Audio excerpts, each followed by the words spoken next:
Pemirsa, langsung saja kita ikuti keterangan pers yang disampaikan oleh Menteri Koordinator Kemaritiman dan Investasi Luhut Binsar Panjaitan. Kematian terus mengalami penurunan.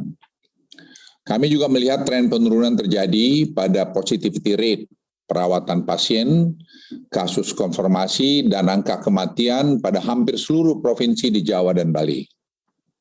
Namun berdasarkan hasil kunjungan lapangan yang pada beberapa waktu yang lalu, masih ada perbaikan. Kalau minggu lalu saya laporkan 59%, sekarang di 76%, dan kasus aktif turun 53% dari titik puncaknya. Jumlah angka kesembuhan juga meningkat dan jumlah kematian terus mengalami penurunan. Kami juga melihat tren penurunan terjadi pada positivity rate, perawatan pasien, kasus konfirmasi, dan angka kematian pada hampir seluruh provinsi di Jawa dan Bali. Namun berdasarkan hasil kunjungan lapangan yang pada beberapa waktu yang lalu, masih ada perbaikan-perbaikan yang perlu dilakukan pada beberapa wilayah. Oleh karena itu, langkah-langkah intervensi telah diambil antara lain dengan melakukan mobilisasi pasien-pasien isoman ke pusat-pusat isolasi yang disediakan oleh pemerintah, kota, kabupaten, dan memastikan ketersediaan obat serta oksigen konsentrator. Sehingga kami harapkan dalam minggu depan akan terjadi perbaikan yang signifikan, terutama untuk wilayah Bali dan Malang Raya. Bali sampai hari ini saya kira menunjukkan hasil yang baik sekali karena mereka sudah bisa memindahkan hampir 1.400 teman-teman kita dari isoman ke isoter. Dan Malang Raya juga telah membuat progres dalam konteks ini. Terkait indikator kematian, saya perlu tegaskan bahwa terkait indikator kematian, saya perlu tegaskan bahwa kita tidak mengeluarkan indikator kematian secara permanen dalam evaluasi level PPKM di Jawa dan Bali. Sama sekali tidak. Kami sedang mengharmonisasi data ini atau cleansing data ini, sehingga kita harapkan dalam minggu depan itu akan bisa kita umumkan kembali. Indikator ini dikeluarkan sementara, indikator kematian, sejak minggu lalu untuk dilakukan perbaikan-perbaikan terutama dalam hal pelaporan, sehingga akurasi bisa lebih baik. Saya mau ambil contoh satu pada Bapak Ibu sekalian. Pada tanggal 10 Agustus 2021, ada satu kota yang angka kematiannya melonjak berlipat-lipat kali, di mana ternyata angka kematian tersebut 77% berasal dari periode Juli dan bulan-bulan sebelumnya. Kasus seperti ini banyak kita temukan di kabupaten lain. Namun dalam 1-2 minggu ke depan, perbaikan data dan pelaporan ini selesai sehingga indikator kematian akan masuk kembali dalam asesmen level PPKM. Pemerintah pusat juga mendorong kepada pemerintah daerah untuk segera membuat pusat-pusat isolasi ibu hamil. Karena ini sangat penting dan kami lihat kemarin di Batu sudah jalan. Proses prioritas vaksinasi kepada ibu hamil dan penyediaan fasilitas rumah sakit rujukan bagi ibu hamil yang terkonfirmasi positif untuk menekan angka kematian pada ibu hamil. Perlu saya sampaikan juga bahwa mobilitas masyarakat di Jawa Bali sebagian besar sudah kembali pada kondisi normal, sama seperti sebelum kenaikan varian Delta terjadi. Hal ini mengindikasikan peningkatan mobilitas masyarakat yang cukup signifikan dibanding pada awal bulan Juli yang lalu. Di satu sisi menunjukkan ekonomi pulih dengan cepat, namun berisiko terhadap meningkatnya kasus pada 2-3 minggu ke depan. Jadi kita harus semua super hati-hati menghadapi ini dan harus mengikuti protokol kesehatan dan juga tadi menyangkut masalah vaksin. Untuk itu momentum yang sudah cukup baik ini harus terus dijaga. Berdasarkan evaluasi yang dilakukan atas arahan dan petunjuk Presiden Republik Indonesia, maka PPKM level 4, 3, dan 2 di Bali akan diperpanjang sampai tanggal 23 Agustus 2021.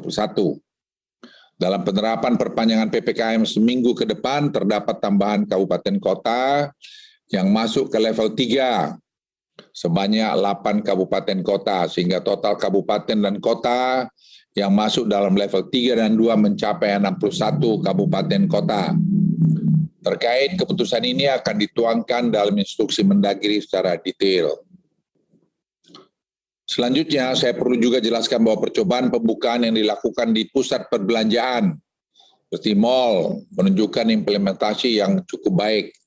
Melalui sistem Peduli Lindungi, pemerintah mendapati hasil ada 1,015 juta orang yang melakukan check-in pada sistem agar dapat masuk pusat belanja _mall, dan ada 619 orang ditolak masuk oleh sistem dan tidak diperkenankan untuk masuk ke dalam pusat perbelanjaan dalam seminggu terakhir dengan berbagai macam alasan. Hasil evaluasi menunjukkan penerapan protokol kesehatan di pusat perbelanjaan mal sudah dilakukan secara disiplin, dan ini juga sekaligus untuk mendisiplinkan kita semua. Untuk itu pemerintah akan memperluas cakupan kota di level 4 yang dapat melakukan uji coba ini. Selain itu pemerintah juga meningkatkan kapasitas kunjungan pusat perbelanjaan mal menjadi 50% dan memberikan akses dine-in, makan di tempat sejumlah 25%. Atau hanya 2 orang per meja pada pusat perbelanjaan dan mal selama seminggu ke depan di wilayah level 4 yang melakukan uji coba, dan di wilayah level 3. Protokol kesehatan yang ketat tetap dilakukan untuk menggunakan protokol pelaksanaan yang sudah berjalan saat ini dengan aplikasi Peduli Lindungi untuk melakukan screening terhadap pengunjung. Hal ini tentunya akan membiasakan masyarakat untuk hidup disiplin secara terdigitalisasi yang membuat perubahan pada pola hidup masyarakat saat ini. Seperti sampaikan pidato Presiden tadi siang, dan kita sudah berkali-kali melihat, maka hidup kita ini akan terjadi perubahan gayanya karena Delta varian ini. Dan kita semua harus banyak terlibat dengan digitalisasi untuk mencoba mengontrol COVID-19 ini. Selain pusat perbelanjaan mal, pemerintah juga akan melakukan uji coba protokol kesehatan untuk perusahaan-perusahaan orientasi ekspor dan orientasi domestik yang dilakukan oleh Kementerian Perindustrian. Total karyawan yang akan mengikuti uji coba ini mencapai lebih dari 390.000 orang. Industri tersebut akan diizinkan operasi 100% dengan penerapan minimal 2 shift. Para perusahaan tersebut wajib menggunakan aplikasi Peduli Lindungi juga untuk melakukan screening terhadap karyawan dan non-karyawan yang masuk ke lokasi pabrik. Selain itu, olahraga jenis outdoor yang dilakukan secara individu atau kelompok yang jumlahnya tidak lebih dari 4 orang dan tidak melibatkan kontak fisik akan diizinkan beroperasi dengan protokol kesehatan yang ketat. Dan uji coba penerapan SOP ini menggunakan juga aplikasi Peduli Lindungi pada 4 aglomerasi di Jawa Bali di PPKM level 4 dan kota kabupaten dengan PPM level 3. Ini penting saya akan sampaikan, kami akan menutup, saya ulangi, kami akan menutup bila ada yang melanggar ketentuan ini. Ya, kami tidak ada kompromi mengenai ini. Dan ini juga tanggung jawab pemilik untuk tidak membuat itu menjadi klaster baru. Pemerintah juga akan meningkatkan kapasitas tempat ibadah menjadi 50% di ibu kota kabupaten dengan PPKM level 4 dan 3. Tentunya juga sama dengan penerapan protokol kesehatan yang baik. Teman-teman media dan seluruh masyarakat Indonesia yang saya cintai, saya banyak memperoleh pertanyaan apakah PPKM akan dilanjutkan atau dihentikan. Saya ingin menjelaskan bahwa selama COVID-19 ini masih menjadi pandemi, PPKM ini akan tetap digunakan sebagai instrumen untuk mengendalikan mobilitas dan aktivitas masyarakat.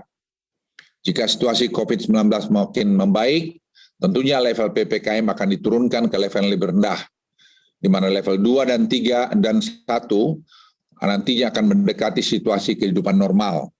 Oleh karena itu, evaluasi akan dilakukan setiap minggu, sehingga perubahan situasi dapat kita respon secara cepat. Bapak Ibu sekalian, kita jangan juga terlalu euforia dengan angka yang baik ini. Memang di kawasan ini sekarang, Indonesia termasuk yang cepat melakukan tindakan dan hasilnya cukup baik. Tapi saya ulangi sekali lagi, kita harus tetap super hati-hati. Kalau kita tidak ketat pada protokol kesehatan, bukan tidak mungkin ini akan naik kembali. Dan ini akan memukul kita semua, baik dari aspek ekonomi maupun dari aspek kemanusiaan. Kami ingin menekankan sekali lagi bahwa ada 3 pilar utama dalam penanganan pandemi COVID-19 ini.